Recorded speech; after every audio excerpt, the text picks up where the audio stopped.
नमस्कार दोस्तों, मैं पुनः स्वागत करता हूं आपके अपने channel UK practice with Ayush में। दोस्तों, आज आपके बीच में उत्तराखंड की डिटेल क्लास लेकर आया हूं।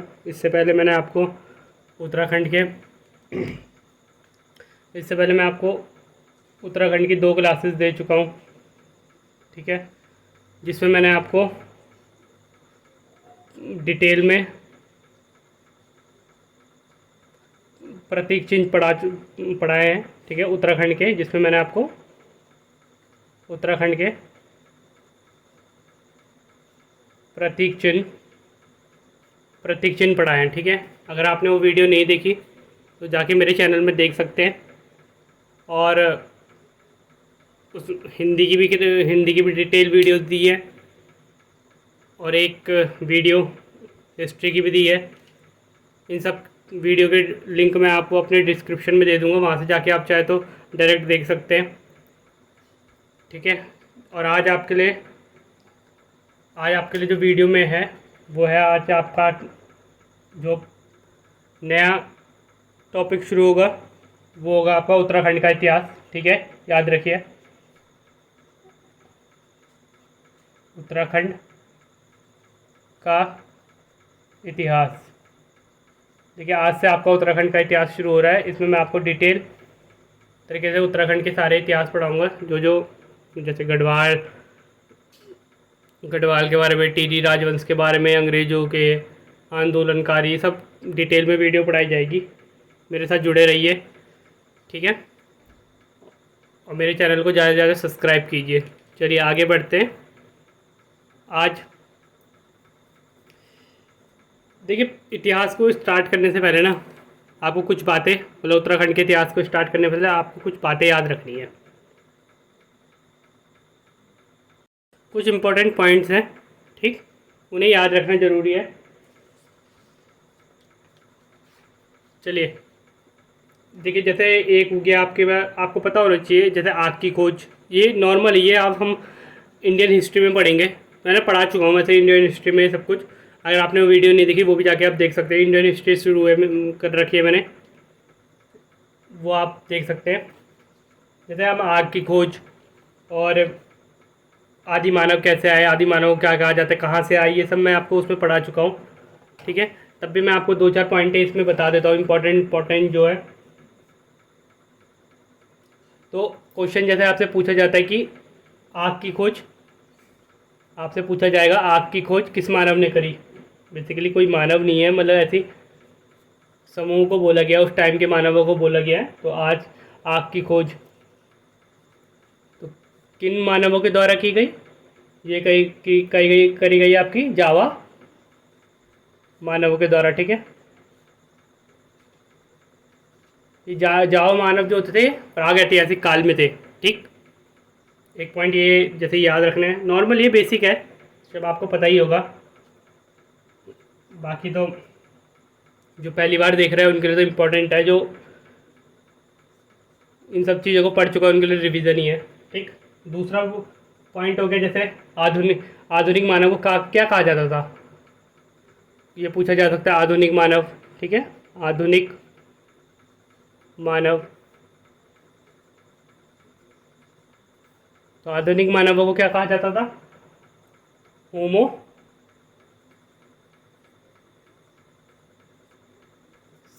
सेवियंस, ठीक है, होमो सेवियंस कहा जाता था, ठीक। होमो सेवियंस कहा जाता था जो आदि मानव, वो आधुनिक मानव थे। आधुनिक मानव जैसे मतलब जब इंसान को बहुत सारी चीज़ें खोज ली थी उसने, मतलब शिकार शिकूर, होमो सेवियंस वही होता है ना, मतलब वो शिकार शिकूर करना, और जैसे हथियार बनाना, बहुत सारी चीज़ें वो सीख चुका था वो, तभी उनको होमो सेपियंस कहा गया था, ठीक है। शिकार करना, अपने लिए बहुत सारी प्रकृति से अपने लिए यूज़ करने वाली चीज़ों को ढूंढना, ऐसे, ठीक। और जो इनसे ही पहले थे, जो सबसे पुराने थे, ठीक है, जिन्हें आदि मानव कहा जाता था, उन्हें क्या कहा जाता था, उनके लिए एक वर्ड आता था, आप लिख सकते हैं, उनके लिए एक वर्ड कहा जाता था, जो आदि मानव होते थे ना उनके लिए,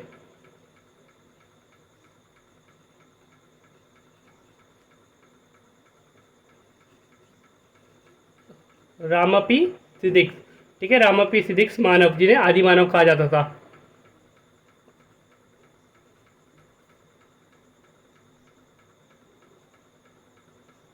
ठीक, ये इनसे पहले होते थे, ये आदि मानव क्या होते थे, ये जो मतलब पता ही होगा, आदि मानव जो पहले सबसे पहले जिन्होंने जन्म लिया होगा वो, ठीक। और जो ये और दो तीन इंपॉर्टेंट पॉइंट और है, जैसे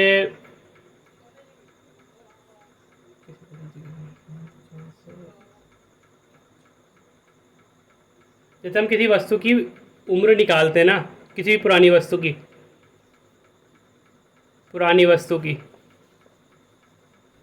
पुरानी वस्तु की उम्र निकालनी है हमें, एज निकालनी है, ठीक है। क्या बोला मैंने, पुरानी वस्तु की एज निकालनी है हमें, अगर एज उम्र, तो यदि वो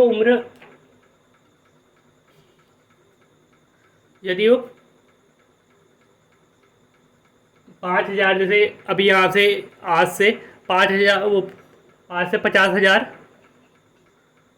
50,000 साल पहले की होगी ना, तो हम किस पद्धति से निकालते थे उसकी उम्र, अगर वो 50 साल पुरानी होगी तो किस पद्धति से निकलती थी वो उम्र, मतलब आज से 50,000 के बीच में अगर किसी भी वस्तु की उम्र निकालनी है तो किस पद्धति से निकलती है, वो निकलती है कार्बन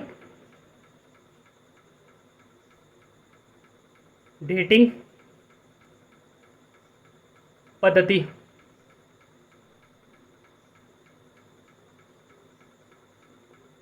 ठीक है, कार्बन डेटिंग पद्धति से निकलती थी।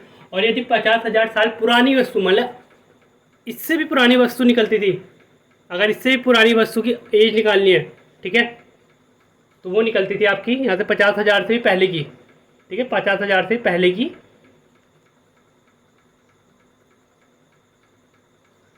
निकालनी थी, तो वो निकालते थे हम यूरेनियम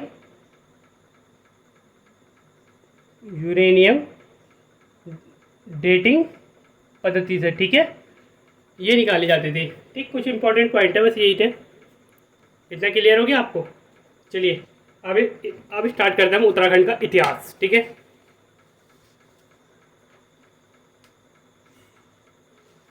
जैसे मैंने आपको बताया ना, प्राग ऐतिहासिक, आद्य ऐतिहासिक और आधुनिक ऐतिहासिक, ठीक है, ये सब चीज़ें ना मैं आपको हिस्ट्री के उसमें पढ़ा चुका हूँ। अगर आप उसमें जाके देखेंगे ना तो उसमें मैंने आपको डिटेल तरीके से समझाया। इसमें तो मैं आपको इसलिए नहीं समझा रहा हूँ, इसमें मैं आपको ज़्यादा इसलिए नहीं समझाऊंगा क्योंकि उसमें भी मैं आपको पढ़ा चुका हूँ और इसमें ज़्यादा इंपॉर्टेंट है भी नहीं, मतलब इतना कुछ इसमें दिया नहीं गया उत्तराखंड के उसमें। तो मैं आपको सीधा इंपॉर्टेंट से पढ़ाता हूँ, जहाँ से इंपॉर्टेंट है। कुछ चीज़ें पॉइंट टू पॉइंट मैं आपको बता देता हूँ, जैसे हमें उत्तराखंड का इतिहास कहाँ से मिलता है, कैसे प्राप्त होता है, ठीक है, ये सब चीज़ें बता देता हूँ। जैसे बेसिक पॉइंट है जो हमें उत्तराखंड के इतिहास की जानकारी कहाँ से मिल सकती है हमें। क्या कहा मैंने, मैं छोटा लिख रहा हूँ, आप चाहे तो पूरा नोट्स बना के लिख सकते हो, उत्तराखंड के इतिहास की जानकारी।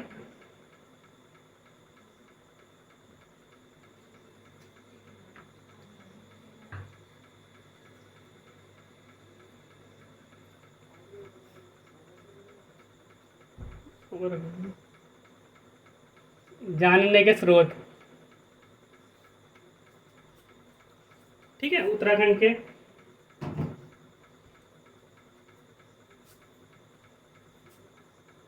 ठीक है, इतिहास के जानने के स्रोत जो जो हैं, ठीक है, स्रोत देखिए वो किस कैसे कैसे जान सकते हैं आप।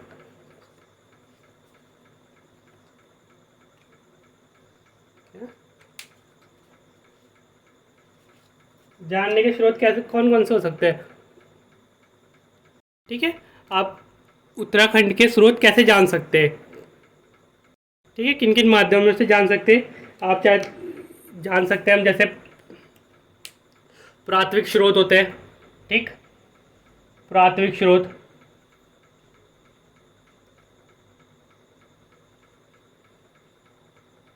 प्राथमिक स्रोत पहला, जैसे प्राथमिक स्रोत हो गया। दूसरा आप लिखित स्रोत से जान सकते हैं, ठीक है, लिखित स्रोत।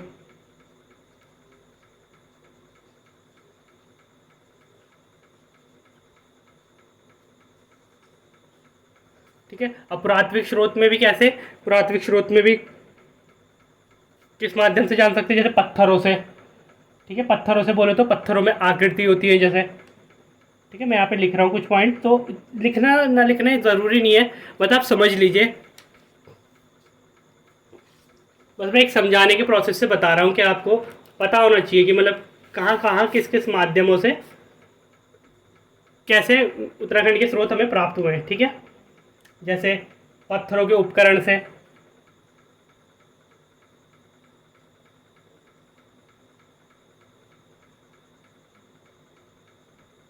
पत्थरों के उपकरण हो गए, उड्यारों से,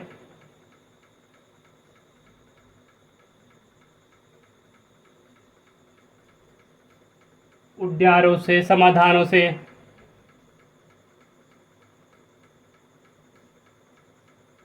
मुद्राओं से, और ताम्र पत्रों से, और भी बहुत सारी चीज़ें, मतलब इससे भी ज़्यादा ज़्यादा हैं। ठीक है, और भी चीज़ें जिनसे हमें उत्तराखंड के स्रोत मिलते हैं, बस ये मैं आपको बेसिक बता रहा हूँ कि कहाँ कहाँ से मिल सकते हैं। जैसे लिखित में क्या होता है, लिखित में आपको पता होगा, लिखित में कौन कौन से मान सकते हैं आप, शिलालेख में होते हैं। ठीक है, शिलालेख, शिलालेख हो गया, मुद्रा हो गया, ग्रंथ हो गए, बहुत इंपॉर्टेंट तो ग्रंथ हो गए। ग्रंथ में भी कौन कौन से हो गए, वेद, महाभारत, स्कंद पुराण। ठीक है, वेद हो गया, वेद, महाभारत, स्कंद पुराण,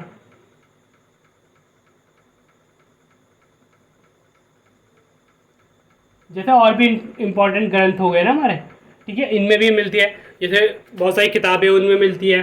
ठीक, और अभिलेख प्राप्त होते हैं। अभिलेखों में क्या क्या होता है, अभिलेख में मुद्राएं होती है। ठीक है, अभिलेखों में मुद्राएं होती है। इन सब माध्यमों से हमें उत्तराखंड के स्रोत इतिहास की जानकारी मिलती है। ठीक, ये हो गया बेसिक पॉइंट। अब देखिए आगे बढ़ते हैं।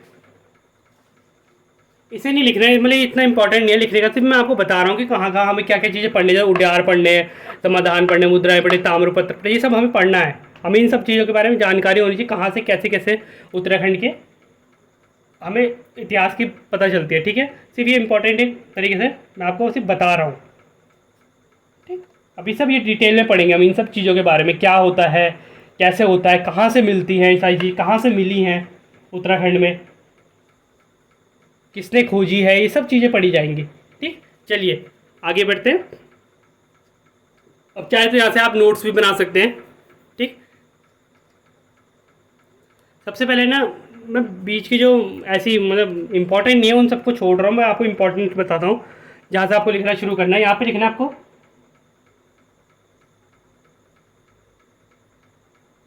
पूरा पाषाण काल, पूरा पूरा पाषाण काल। चाहे तो आप यहाँ से नोट्स बनाना शुरू कर सकते हैं। ठीक है,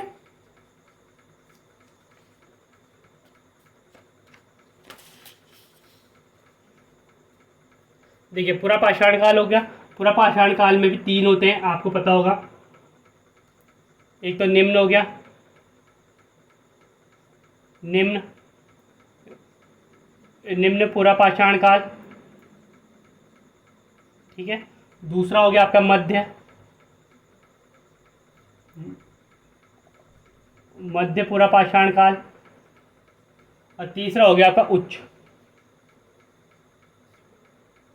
उच्च पूरा पाषाण काल। ठीक है, ये तीन हो गए आपके पास बेसिकली इंपॉर्टेंट।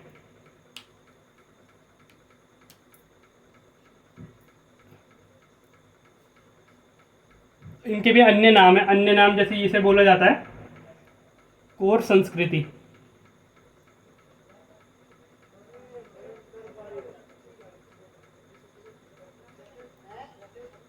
मध्य को बोला जाता है लेक संस्कृति।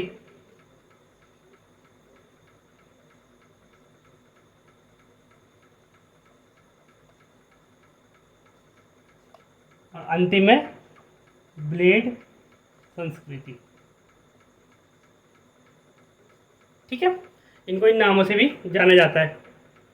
ठीक, ये हो गया इंपॉर्टेंट आपके पास।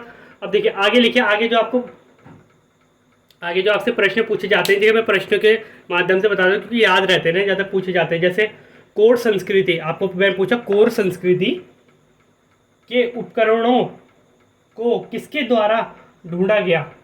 मैंने क्या पूछा, किसके द्वारा, मतलब आपसे पूछा गया पूरा पाषाण। ठीक है, निम्न पूरा पाषाण, कोर संस्कृति किसे कहा गया, निम्न पूरा पाषाण। तो कोई प्रश्न आपसे, जैसे आपसे प्रश्न नहीं है, ये पॉइंट है, इसके आगे समझते जाएंगे, समझाता जाऊंगा मैं आपको पॉइंट टू पॉइंट। कि आपसे पूछा गया कोर संस्कृति, पहला पॉइंट है, पहला ही उसका है। ठीक है, तो आपको बोला गया है कोर संस्कृति, जिसे बोला जाता है निम्न। ठीक है, मैं यहाँ पे निम्न लिख रहा हूँ, बाकी आप समझ जाइएगा निम्न से। ठीक है, तो इसकी खोज किसने करी, आपसे पूछा है किस किसने इसकी खोज करी है, किस किसने करी, कहाँ कहाँ से करी। ठीक है, ठीक, स्थान भी पता होना चाहिए। तो खोज किसने करी आपको पता होना चाहिए, ये करी आपकी क्रांति प्रसाद नौटियाल जी ने। ठीक, खोज करता थे जो इसके दो थे, वैसे बेसिकली दो खोज करता। मैं आपको जो पॉइंट टू पॉइंट बता रहा हूँ ना, वैसे आप लिखते जाइए। सबसे पहले खोज करता, खोज करता कौन थे इसके, खोज करता थे आपके क्रांति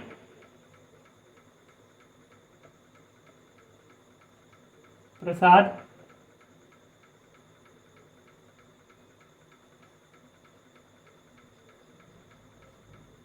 नौटियाल। ठीक, क्रांति प्रसाद नौटियाल जी।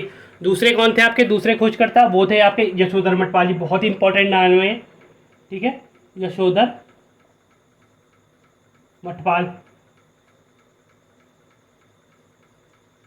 ठीक है, जिन्हें उत्तराखंड का क्या कहा जाता है, आपको पता होगा, उत्तराखंड का साइक्लोपीडिया। ठीक, यशोधर मटवाल जी को क्या कहा जाता है, किस अन्य नाम से पुकारा जाता है, उत्तराखंड का साइक्लोपीडिया। चाहे तो आप लिख भी सकते हैं यहाँ पे। ठीक, उत्तराखंड के साइक्लोपीडिया, ये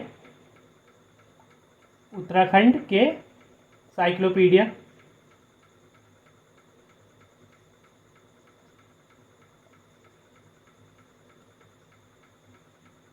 ठीक, उत्तराखंड के साइक्लोपीडिया यशोधर मटपाल जी, याद रखिएगा, पॉइंट भी क्लियर कर दिया मैंने आपका। ठीक, ये हो गया, ये तो हो गया आपके खोज करता है दोनों के दोनों। अब ये हो गया खोज करता। अब स्थान, बेसिकली स्थान कौन सा था, कौन से स्थान से खोजे गए थे, तो ये खोजे गए थे आपके, जैसे यमुना घाटी हो गई, 3-4 पॉइंट है, मतलब 3-4 जगह हैं जहाँ से खोजे गए थे। ठीक, स्थान हो गए आपके, जैसे यमुना घाटी,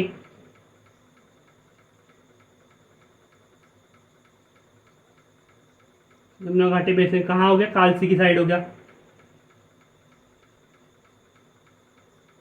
ठीक, दूसरा हो गया, दूसरा हो गया अलकनंदा घाटी।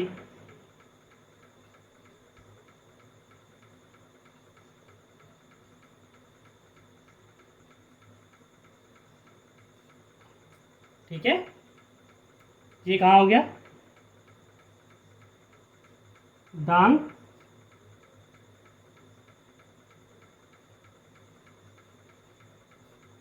डांग डिस्ट्रिक्ट में। ठीक है, तीसरा तीसरा हो गया रामगंगा घाटी। ठीक, तीसरी कौन सी जगह होगी आपकी जहाँ से मिलते हैं मिले हैं? रामगंगा घाटी, राम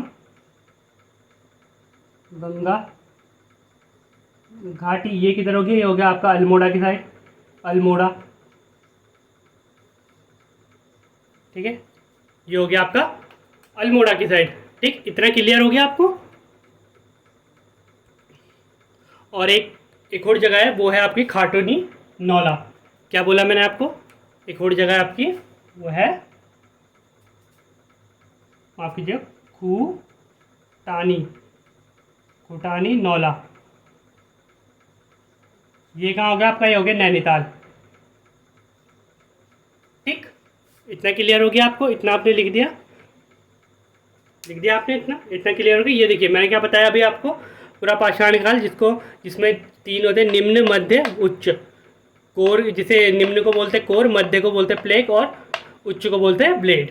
कोर संस्कृति के खोजकर्ता कौन थे, कोर संस्कृति या निम्न संस्कृति के क्रांति प्रसाद आपके, ये हो गए क्रांति प्रसाद नौटियाल और यशोधर मठपाल। यशोधर मठपाल जी को इंसाइक्लोपीडिया ऑफ उत्तराखंड कहा जाता है, ठीक है, उत्तराखंड के इंसाइक्लोपीडिया, ठीक है। और किस स्थानों से मिली है, तो ये 3 स्थानों से मिली है।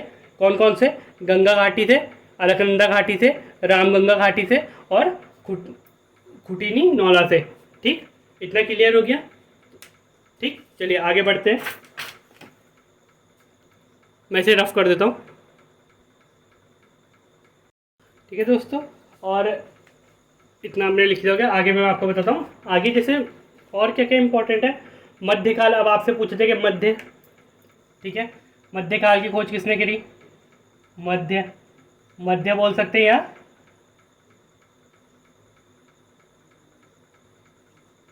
प्लेग, प्लेग संस्कृति,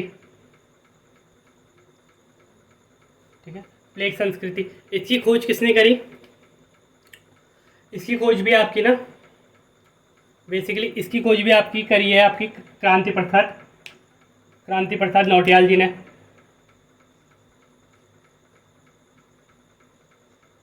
क्रांति प्रसाद नौटियाल,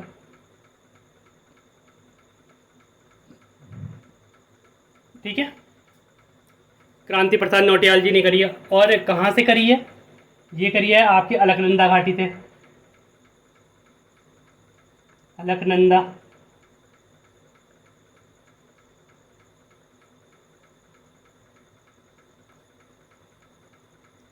घाटी, ठीक है, अलकनंदा घाटी से करी है। इतना क्लियर हो गया।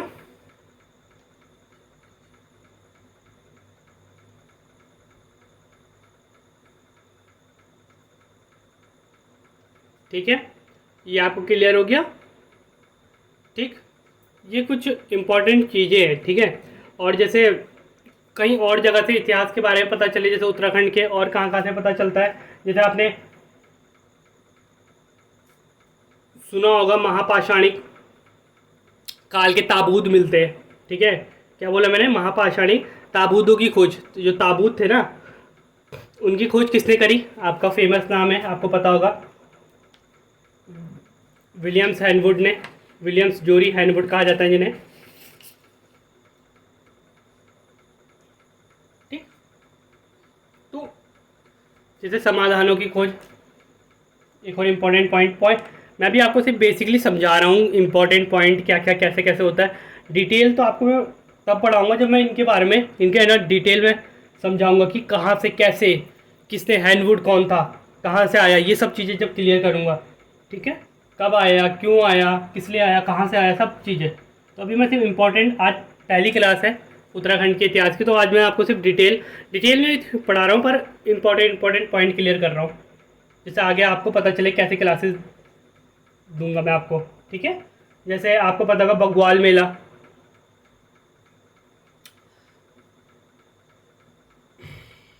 ठीक है, बग्वाल मेला का जिक्र क्यों करा मैंने,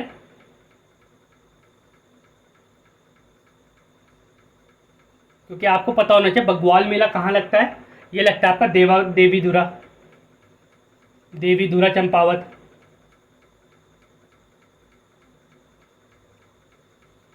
देवी धुरा, बग्वाल मेला क्यों बता रहा हूँ मैं आपको बग्वाल मेला का, क्योंकि यहाँ ये लगता है देवी धुरा चंपावत में, चंपावत। अब देखिए इसी से देवी धुरा से आपको 3-4 पॉइंट क्लियर करना है, ठीक। देवी धुरा में क्या, आपको सबसे पहला पॉइंट आपको पता होना चाहिए, पत्थरों की होली खेली जाती है। यहाँ पे मैं पॉइंट टू पॉइंट लिख रहा हूँ, आप चाहे लिख सकते हैं पत्थरों की होली,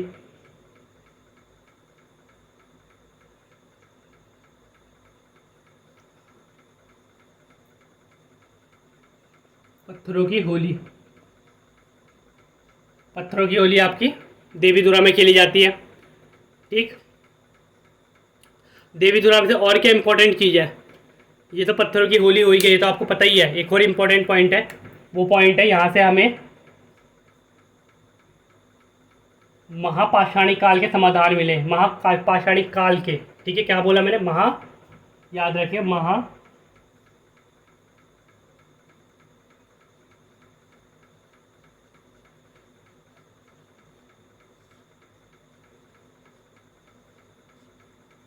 काल के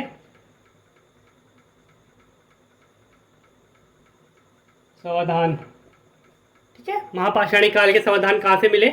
इसके देवीधुरा के पॉइंट है, ये सारे पॉइंट देवीधुरा के कहाँ से मिले? देवीधुरा, ये आपका कहाँ से मिले? देवीधुरा से।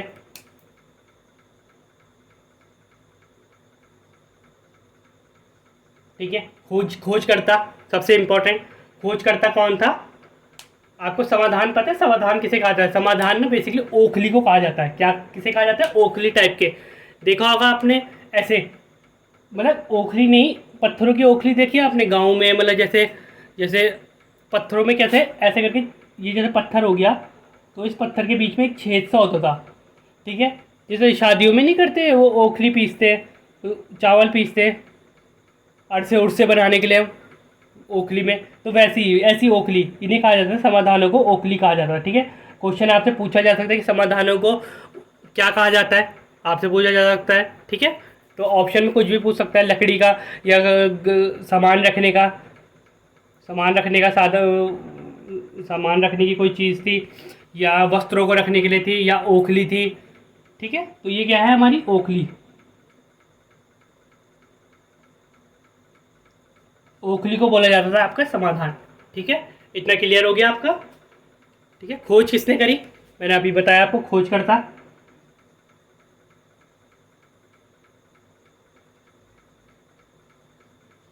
खोज करता, खोज करता है आपके विलियम जोरी हैनवुड।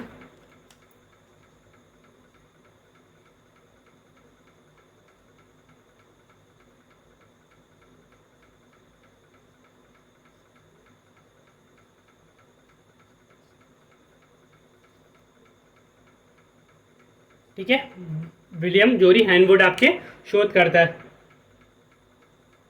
ठीक है। और इन्हीं के द्वारा कपमाक्सों की भी खोज करी गई है। इन्हीं के द्वारा सर्वप्रथम, क्या बोला मैंने? विलियम जोरी हैनवुड के द्वारा ही सर्वप्रथम कपमाक्सों की खोज की गई है, ठीक है। कपमाक्सो,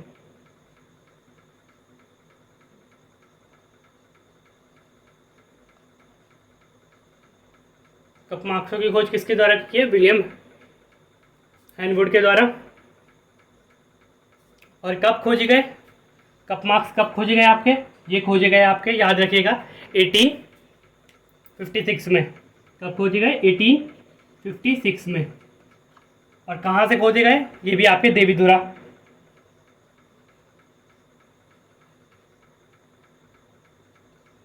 देवीधुरा चंपावत से, ठीक है। ये भी आपके खोजे गए देवीधुरा चंपावत से। इतना क्लियर हो गया आपको? ठीक, चलिए आगे बताता हूँ मैं, आगे बढ़ते हैं। अगर दोस्तों आपको मेरी वीडियो यहाँ तक अच्छी लगी, मेरे पढ़ाने का अच्छा तरीका अच्छा लगा हो, तो प्लीज़ चैनल को सब्सक्राइब कीजिए और ज़्यादा से ज़्यादा लाइक कीजिए, ठीक है। इस सभी परीक्षाओं के लिए बहुत इंपॉर्टेंट है। आगामी उत्तराखंड में बहुत सारी परीक्षाएं आने वाली है, जैसे आपको ज्ञात ही होगा।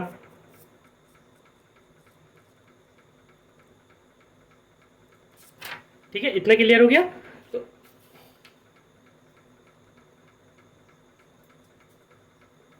और क्या क्या पॉइंट आपको विलियम हेनरी वो हैनवुड से ज्ञात रखने?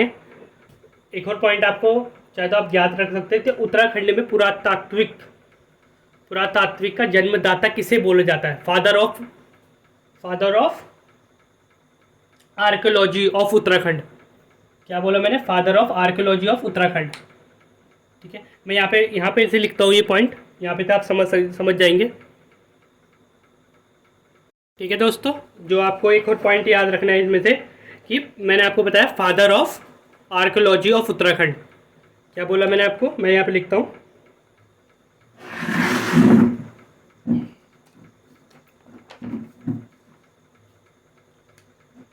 Father of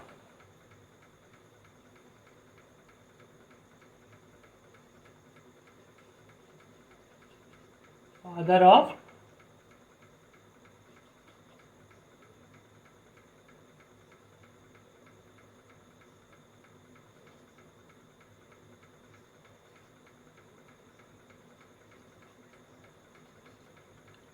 father of archaeological of Uttarakhand,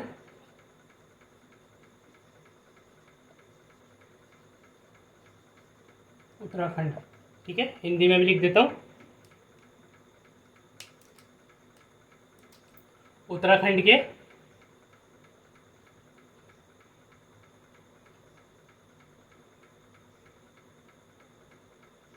पुरातत्व के जनक तो किसे कहा जाता है? ये कहा जाता है आपका विलियम जोरी हैनवुड को।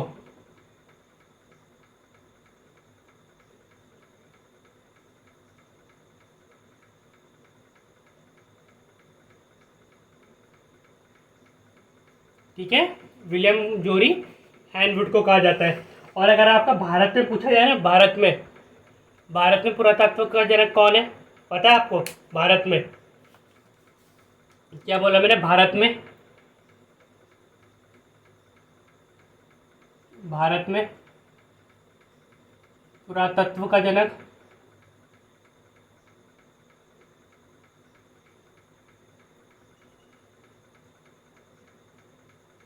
कौन है?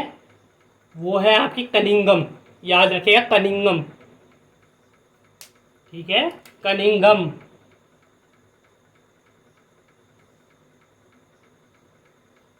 इतना क्लियर हो गया आपको? दिख रहा है ना आपको? ये रहा, भारत के पुरातत्व के जनक कनिंगम को कहा जाता है। ठीक है,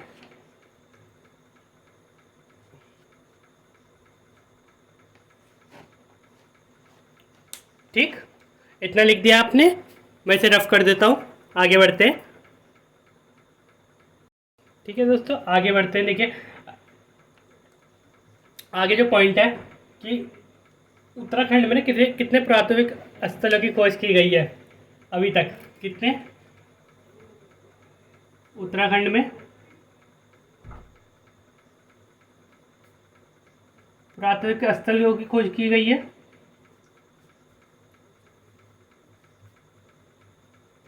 कितने की है? 68। ठीक है, और सबसे ज़्यादा किसके द्वारा की गई है? वो की गई है आपके, जो पुरातात्विक स्थलों की खोज की गई है वो की गई है आपके यशोधर मठपाल जी की द्वारा।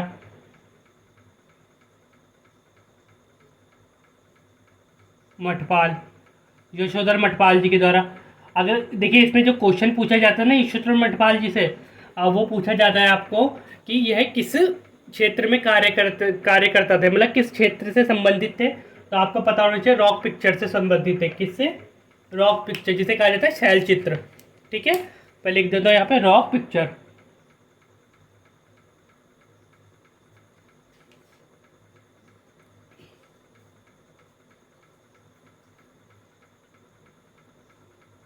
शैल चित्रों से।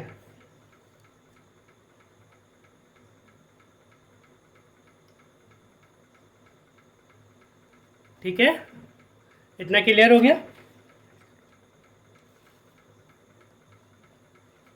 ठीक है, शैल चित्रों से क्लियर। और जो सबसे ज़्यादा ना किस स्थान से मिले हैं आपके शैल चित्र, जहाँ यशोधर मठपाल जी ने सबसे ज़्यादा खोजे हैं? ठीक है, यहाँ पे लिख सकते हैं, यहाँ पे नीचे पॉइंट करके बता रहा हूँ मैं आपके शैल चित्र खोजे ना इन्होंने। शैल चित्र तो किस स्थान से सबसे ज़्यादा मिले हैं? वो मिले हैं आपके यमुना घाटी बेसिन से। माफ़ कीजिए, यमुना कह रहा हूँ मैं, वो मिले हैं आपके सुयाल नदी के। ठीक है, सुयाल नदी।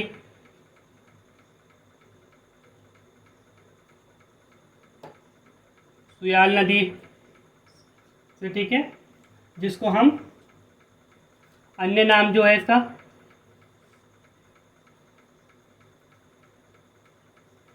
शाल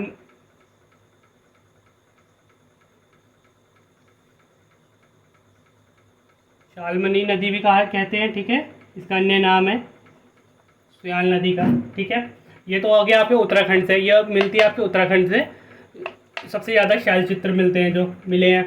ठीक है, अगर आपसे भारत के परिप्रेक्ष्य में पूछा जाए, भारत में किस नदी, एक और पॉइंट आपको याद रखना है कि सुयाल नदी किसकी सहायक नदी है। अगर आपसे पूछा जा सकता है सहायक नदी, सुयाल नदी किसकी सहायक नदी है? सहायक नदी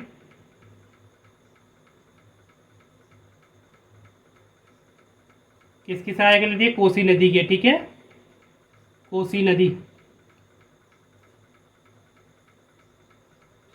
कोसी नदी की सहायक नदी है। और देखिए अब आपसे मैं पूछ रहा हूँ कि सबसे ज़्यादा शैलचित्र तो उत्तराखंड में हो गए कि सुयाल नदी से मिलते हैं भाई भाई साहब, ठीक है। उत्तराखंड में बता दिया आपने। अगर आपसे यही पूछा जाए कि भैया भारत के परिपेक्ष में, अगर आप बताइए भारत के परिपेक्ष में कहाँ से मिले, तो आप क्या जवाब देंगे? तो कहाँ से मिले सबसे ज़्यादा? तो आप बोलेंगे भारत के कहाँ से मिले, ठीक है। यहाँ पे नीचे पॉइंट आउट करके बता सकता हूँ भारत में जो मिले हैं वो कहाँ से मिले हैं? वो मिले हैं आपके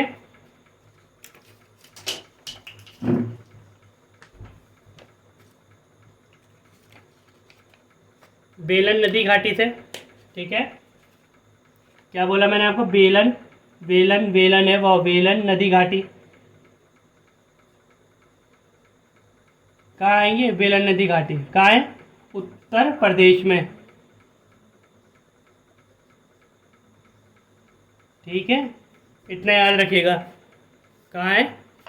शैल चित्र कहाँ से मिले? बेलन नदी घाटी से, जो उत्तर प्रदेश में भारत के। और उत्तराखंड के कहाँ से मिले? मेरे साथ रिपीट करिए, उत्तराखंड के कहाँ से मिले? सुयाल नदी घाटी से सबसे ज़्यादा, जो कोसी नदी की सहायक नदी है, ठीक है। इतने पॉइंट क्लियर हो गया आपको? ठीक। देखिए दोस्तों, आपको कुछ और पॉइंट और इम्पोर्टेंट ना याद रखने हैं, इसमें नोट बना के लिख सकते हैं। जैसे ना उत्तराखंड में ना इतिहासकारों ने ना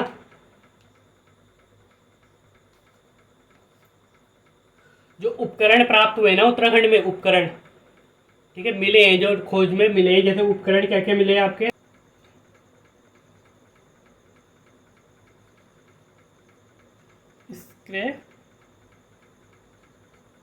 स्क्रैपर्स और छेनी, कील, वो कन्नी, जैसे आदि उपकरण ना, ये जो उत्तराखंड से प्राप्त हुए, तो इन्हें इतिहासकारों ने क्या बोला है? इन्हें किस वर्ग में रखा गया है? इन्हें रखा गया है फ्लैग वर्ग में, फ्लैग वर्ग में, ठीक है। देखिए फ्लैग वर्ग क्या होता है? फ्लैग वर्ग ने ऐसे जो मतलब पुरातात्विक वो होते हैं ना, चीज़ें मिलती है हमें, ठीक है। जैसे चित्र हो गए, ठीक है, शैल चित्र हो गए, छन्नी हो गई, औजार हो गए, इन सबको ना वर्ग रखा जाता है कि पुराने हैं, तो इनको फ्लैग वर्ग कहा जाता है, ठीक। इतना क्लियर हो गया आपको? फ्लैग वर्ग कैसे कहा जाता है? जिसमें पुरातात्विक चीज़ें रखी जाती, खोजी हुई जो मिली हुई चीज़ें होती है ना, उन्हें कहा जाता है फ्लैग वर्ग, ठीक। इतना क्लियर, ठीक है। और जो ये सारे, जैसे इसमें छेनी हो गया, ठीक है, स्क्रैपर्स हो गया। स्क्रैपर्स क्या होता है? एक तरीके की छन्नी टाइप की होती है, जिससे ना ऐसे करके चीज़ें साफ़ की जाती है, ठीक है, छन्नी कन्नी, ठीक है। चलिए याद रखिएगा। अब देखिए जैसे शैल चित्र हो गए, शैल चित्र कौन कौन से कहाँ कहाँ से? देखिए जैसे इंपॉर्टेंट हो गया, आपने सुना होगा घोड़ा, ठीक है, हटवाल घोड़ा, ठीक है, हटवाल घोड़ा शैल चित्र, ये कहाँ से प्राप्त हुआ है आपको? ये मैं आपको बताऊंगा, अल्मोड़ा वाले में पढ़ाऊंगा ना, जब अल्मोड़ा में हुआ है, ठीक है। अल्मोड़ा से प्राप्त हो, ये मैं आपको डिटेल में पढ़ाऊंगा आने वाली वीडियो में, ठीक है। जो अगली वीडियो आएगी ना, उसमें मैं आपको ढंग से पढ़ाऊंगा कि अल्मोड़ा से कौन कौन से शैल चित्र प्राप्त हुए, ठीक है। कुछ और जैसे इंपॉर्टेंट आपको याद रखना है इसमें कि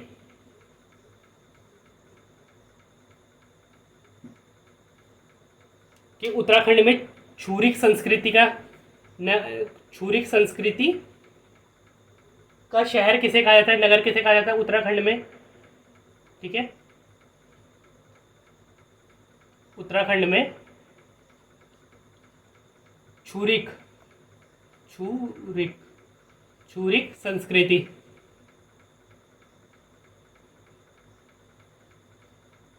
नगर, ठीक है। आपको छूरिक संस्कृति पता होना चाहिए। छूरिक संस्कृति मतलब चाकू, जहाँ सबसे ज़्यादा चाकू मिले हैं, ठीक है, या चाकू बनते थे, तो कहाँ बनते थे? ये बनते थे आपके बहादुराबाद,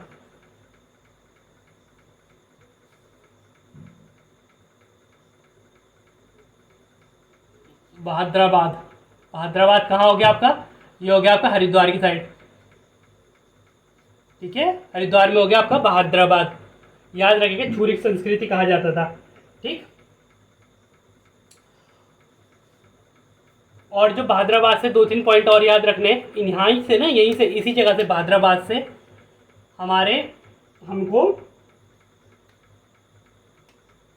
यहाँ से ना, इसी स्थान से, बहादुराबाद से लिख लीजिए ताम्र उपकरण, ताम्र उपकरण, उपकरण, और दूसरा मृत भांड, मतलब मिट्टी के बर्तन। ठीक है, बहादुराबाद से मिले। कब मिले याद रखिएगा, बहुत इंपॉर्टेंट है, पूछा जाता है बहादुराबाद से ताम्र उपकरण और मृत भांड कब मिले, तो आपको पता होना चाहिए कब मिले। 1856 में। ठीक है, 1856 में मिले। ठीक है, बहादुराबाद से। इतना पॉइंट आपको याद हो जाएगा। क्या बोला मैंने, 18 है यहाँ पे, 1856 में। ठीक, इतना क्लियर हो गया। क्या क्या बताया मैंने आपको। उत्तराखंड में पुरातत्व की खोज कितने स्थानों में हुई है, सबसे ज़्यादा 68 में हुई। किसने करी है सबसे ज़्यादा, आपके यशोधर मठपाल जी ने करी है। यशोधर मठपाल जी को अगर आपसे क्वेश्चन पूछा जाए यशोधर मठपाल जी किस क्षेत्र से संबंधित थे, तो आप बोलेंगे शैल चित्र से या रॉक पिक्चर से। ठीक है, शैल चित्र। और सबसे ज़्यादा कहाँ से मिले हैं, वो मिले हैं आपके सुयाल नदी से। ठीक है, सहायक नदी है जो कोसी नदी की। और भारत से ही पूछा जाए, भारत में सबसे ज़्यादा शैल चित्र कहाँ से प्राप्त हुए, तो आप बोलेंगे बेलन घाटी। ठीक है, जो आपके उत्तर प्रदेश में, ठीक है, यूपी में, जो आपके यूपी में। ठीक। और फिर आपसे पूछा जाएगा जो इम्पोर्टेंट है, जैसे स्क्रैप्स, छेनी, कील आदि, इनको इतिहासकारों ने किस वर्ग में रखा है, तो आप बोलेंगे प्लेक वर्ग में रखा गया है। ठीक है, इतिहासकारों द्वारा। आपसे पूछा जाएगा जैसे शैल चित्र, जैसे आपको घोड़ा, वो हटघोड़ा खाल शैल चित्र कहाँ से मिला है, उत्तराखंड, ये अल्मोड़ा से मिला है। और क्षुरिक संस्कृति का नगर किसे कहा जाता है, पूछा गया है क्वेश्चन, क्षुरिक संस्कृति का नगर किसे कहा जाता है। ऑप्शन में कुछ भी दे सकता है आपको, बहादुराबाद दे देगा, रुड़की दे देगा, या हरिद्वार, बेसिकली हरिद्वार दे देगा। ठीक है, ये चंडी देवी या ऐसी उनके नीचे आसपास के जगहों के नाम दे दे, तो आपको याद होना चाहिए कहाँ, बहादुराबाद में। बहादुराबाद कहाँ हो गया आपका, हरिद्वार में।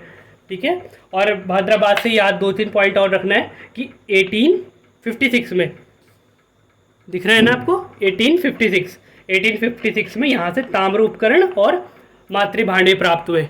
ठीक, इतना क्लियर हो गया आपको। ठीक है, और जो इसी बहादुराबाद से एक और पॉइंट याद रखना है आपको कि 1853 में ना, वो 1953 यहाँ पे, इसके आगे मैं आपको ऊपर लिख देता हूँ।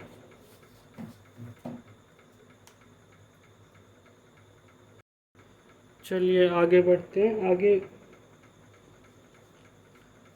आगे बढ़ते हैं। आगे कुछ और इम्पोर्टेंट पॉइंट्स हैं, जैसे आपने 1921 में दयाराम साहनी के बारे में सुना होगा, जिन्होंने हड़प्पा की खोज की थी।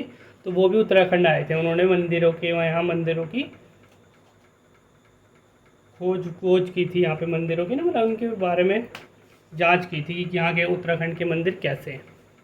ठीक है, चलिए दोस्तों, आज के लिए इतना ही रखते हैं, और अगली वीडियो में मैं इससे आगे बताऊंगा आपको इतिहास, उत्तराखंड के इतिहास के बारे में। अगर मेरी वीडियो आपको यहाँ तक अच्छी लगी हो तो प्लीज़ मेरे चैनल को लाइक कीजिए, सब्सक्राइब कीजिए, और ज़्यादा से ज़्यादा प्यार दिखाइए। धन्यवाद।